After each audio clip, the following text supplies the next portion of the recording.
Eskerrik asko, presidente jauna. Buenos días a todos y a todas. Quiero comenzar la intervención haciendo una mención. El día es oportuno. Es verdad que el foco mediático probablemente no esté en esta cuestión hoy, sino en lo que decidan algunos tribunales, pero la oportunidad del día sigue siendo adecuada porque hoy el Banco Central Europeo parece que va a decidir la cuarta subida de los tipos de interés. Y quería empezar por ahí para que ahora podamos hacer memoria. En junio, hace ya 6 meses, presentamos una interpelación en nombre de Euskal Herria Bildu con esta cuestión. En ese momento los tipos de interés habían subido por primera vez. Eso suponía una subida de las hipotecas de tipo variable de en torno a 90 a 120 euros al mes para quienes tenían ese tipo de productos, que, como usted ha señalado, afecta a 3,7 millones de contratos, en mayor o en menor intensidad, depende de los años de amortización. Eso era en junio.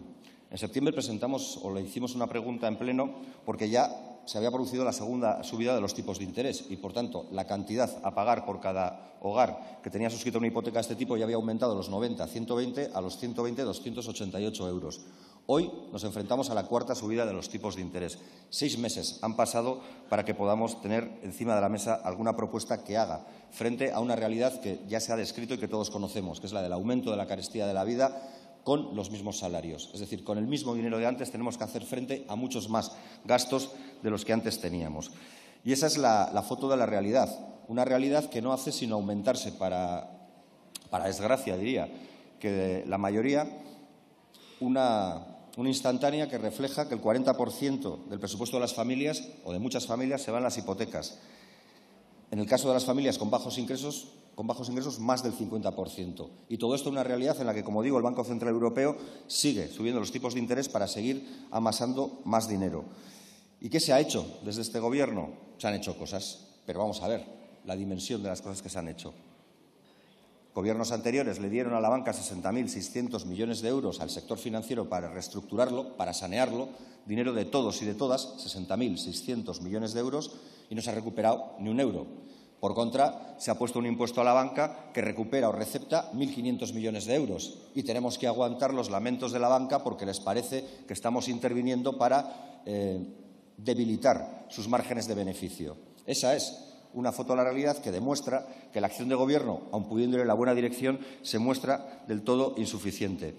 Y ahora se plantea una línea de intervención basada en el Código de Buenas Prácticas, que es algo que también en este Pleno y a lo largo de este año 2022 habíamos solicitado en diferentes momentos y ocasiones, pero se hace como si tuviéramos que tener cuidado, como si tuviéramos que tener un mimo hacia un sector que pudiera haber atravesado un mal momento y que, por tanto, ahora que empezaban a ganar algo de dinero, pues no parece que sea el momento de achucharles mucho. Pues pongamos también otro dato de certeza y de realidad sobre la mesa.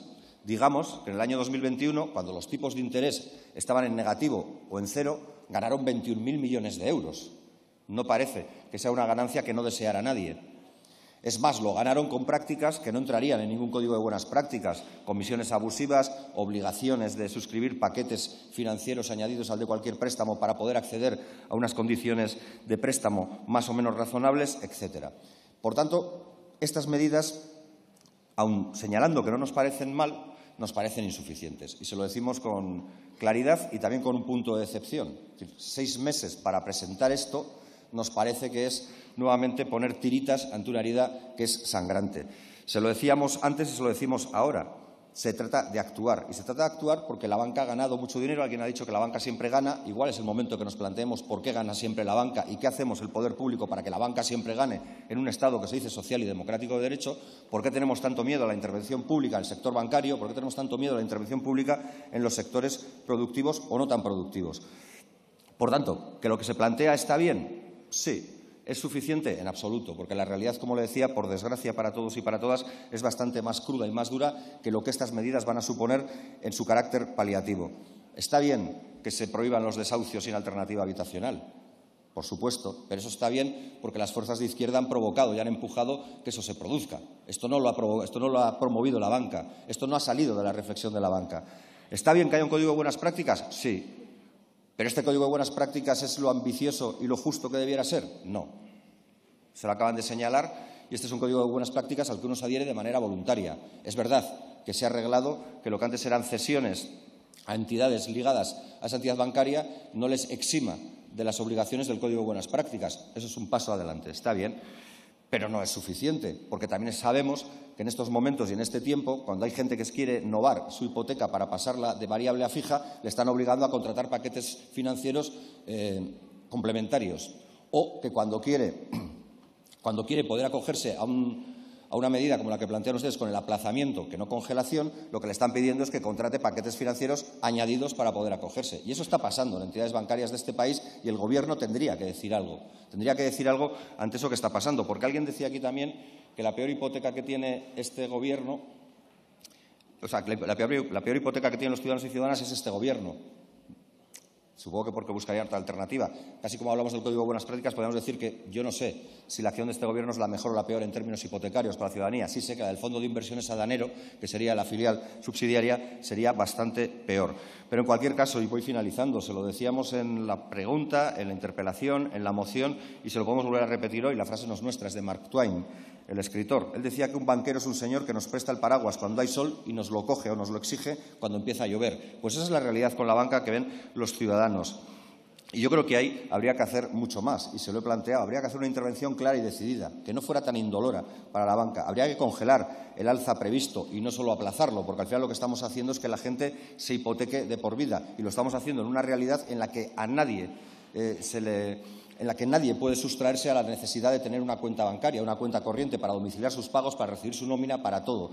Por tanto, ellos tienen a la ciudadanía como rehenes. Tienen a la ciudadanía como rehenes porque a todos nos obligan a tener una cuenta bancaria. Habría que hacer más en lo que tiene que ver con la Sareb y el parque público de viviendas en alquiler. Habría que hacer mucho más, como le he señalado antes, en el régimen sancionador más contundente, que también tenía que venir incluido en el Código de Buenas Prácticas, para que sus malas prácticas no les salgan tan rentables, aun cuando las hacen, porque esa es la realidad que pasa. Y ayer mismo algunas entidades eléctricas estaban viendo que habían realizado malas prácticas y están teniendo alguna visita que seguramente no deseaban. Termino con una cuestión. El valor de los votos de la gente a la que tienen cautiva los bancos y las entidades de crédito es tan o más importante que el de los propios dueños de las entidades de crédito, siquiera por una realidad meramente cuantitativa. Gracias.